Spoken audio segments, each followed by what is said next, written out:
পুষ্পাদান জবা ফুল ডালটি একটা বন্ধুর কাছে সংগ্রহ করলাম। তো এই জবা ফুলের ডালটি আমরা কলম করব। তো কলম করার জন্য আমরা একটা আগের থেকে এলা গাছের চারা নিয়েছিলাম।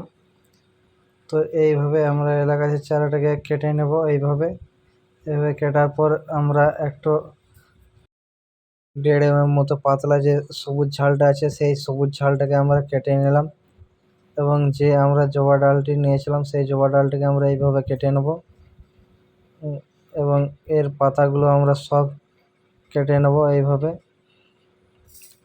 আমরা পাতাগুলো কেটে নিয়েছি, এবং আমরা একটা ভি শেপে কাটবো এটাকে।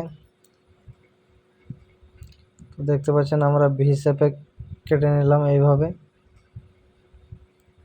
তো এইভাবে আমরা ভি শেপ কেটে যে ডালটিকে আমরা এলা ডালটিকে কেটেছিলাম সেই ডালের সাথে ভালোভাবে সংযুক্ত করে দিতে হবে এইভাবে।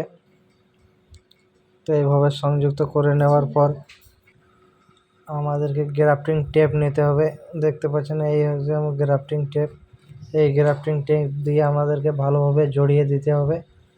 তো গ্রাফটিং টেপটা অবশ্যই একটু জোরে জড়িয়ে দিতে হবে, কারণ এর মধ্যে হাওয়া বাতাস থাকে যাতে প্রবেশ না করে, এবং ভিতরে যদি শুকিয়ে যায় তো অবশ্যই কলমটি আমাদের মারা যেতে পারে, এবং নির্দিষ্ট একটা ছায়াযুক্ত স্থানে রেখে দিতে হবে।